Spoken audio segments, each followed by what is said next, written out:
I love fireworks.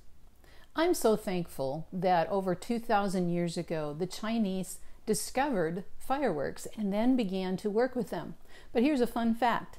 Just like many inventions, fireworks were discovered unintentionally. Well, within our marriages, we have fireworks too. Some of those fireworks are really fun, aren't they? They're great. But some fireworks are not so fun, especially the ones that are caused after a porn addiction discovery within your marriage. I remember when that happened, those fireworks that started, they didn't fill me with the childlike wonder. Instead, they filled me with pain and a soul-rending pain. When Dave and I first dealt with his porn addiction, there were some quiet words, mostly shock, but then there were no words. Then they were followed by angry words, and that's when the negative fireworks started. But as our recovery progressed and the real problems surfaced, clearly we discovered that the porn addiction had broken our sense of connectedness. And that's what happens when porn addiction enters a marriage. It does not bring you together. It drives a wedge between you. So before we could learn to hold normal, loving, and nurturing conversations, we had to reconnect. We had to figure out how to do that. According to Stephen Sosny on Psychology Today, he says communication in love relationships is a function of emotional connections. I agree with him, and let's think about that for a moment. I want you to stop for just a moment right now and pause. Think back to when you and your husband were dating and recall the emotional connection between the two of you. Now, as you think about it, maybe you want to jot down some notes, jot down some thoughts about what did it feel like when you were dating? What was that connection like? Because often when the trauma hits us of pornography addiction and when we feel that tearing apart between the two of us and the depth of pain that happens in your heart and in your soul and in your mind, the questions that come, we forget the good things. I know I did. So I'd like to encourage you to jot some notes and thoughts down about your sense of connection while you were dating. You don't need to spend a whole lot of time about this, but this is just really to think back about what was that original connection. What was it that first drew you to your husband? What made you laugh together? What were the things that just would crack you up? Do you have some inside jokes that you normally share? And what was one of your favorite dates? Think back on it. Maybe it wasn't while you're dating. Maybe it was early in your marriage, or maybe it was even sooner than that. And do you have a favorite wedding day memory? So jot those notes down. And just take some time to return to that period. Now, I know you're thinking, she's crazy. And I get it. But I'm really not. Because while your connection has been broken, that emotional connection right now, and most likely even the communication has been broken because of the pornography addiction, there is a way to reignite those embers. And I want you to hear me out. I don't want you to turn off this video and walk away and think that I'm nuts. Why would you want to reconnect or ignite the embers with someone who's ripped out your self-worth and ripped a hole in your heart? Well, if your husband is truly showing signs of remorse and wanting to heal from his addiction, that even though the connection is shattered, there is hope that you can learn to connect again and learn to communicate. So igniting your emotional connection takes time and effort for both of you. And you might be surprised at how much your role is in repairing this relationship. It's not just his problem and you sit back and you wait and you think, it's your problem, you deal with it, dude. Believe me, I thought that and I was wrong. But you have control over some important aspects of your relationship and your emotional connection. So like I said, it's not a Band-Aid type fix. You can't just tell him to go ahead and get over it and you walk away and say, when you're ready, come back. No, that doesn't work that way. Before you can hope to experience any of the good fireworks in your marriage and rebuild your connection, a few things need to happen. Let's talk about those. The first one is you have to admit the porn addiction. Your husband has to admit it, and so do you.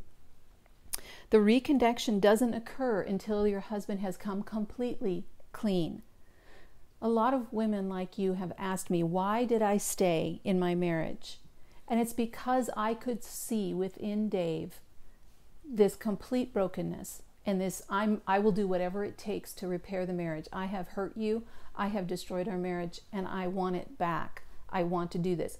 Even knowing that he was going to have to go through some tough stuff to overcome his addiction. And by the way, he needs to come completely clean. Just giving you little bits and pieces isn't good. He's protecting himself. He's got to come completely clean about the depth of the addiction.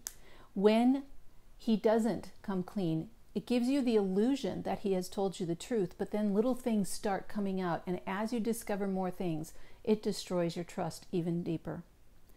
That leads me to the second point. Acknowledge that your trust doesn't exist, and nor will it return quickly. Trust is earned, and it's not earned through words. Instead, trust builds every time his actions confirm to you his repentant heart. And every time he turns away from pornography by his actions and choices, his broken connection cord grows a millimeter towards yours. And that's important. This painful rebuilding takes time. Like I said, you can't slap a Band-Aid on it and say, okay, in 3 weeks we're going to be fine. No, this is going to be a process. And no one can tell you how long it's going to take. So if somebody says, well, I know you can do it in 3 weeks, no, they're not telling you the truth. As I coach women, I understand that every situation is individual.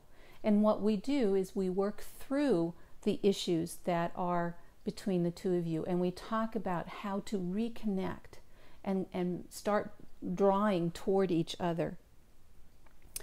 You also have to understand that you can't dabble just a little bit in the pornography. The pornography addiction has to be completely cut off. Otherwise, you're going to continue breaking trust instead of building it. So the third part is accept that you both need help. He needs help to recover from his addiction, and so do you, because his addiction has wounded you to your core. And all the formulas and techniques in the world won't help you until you realize you've hit bottom, and both of you need to get help.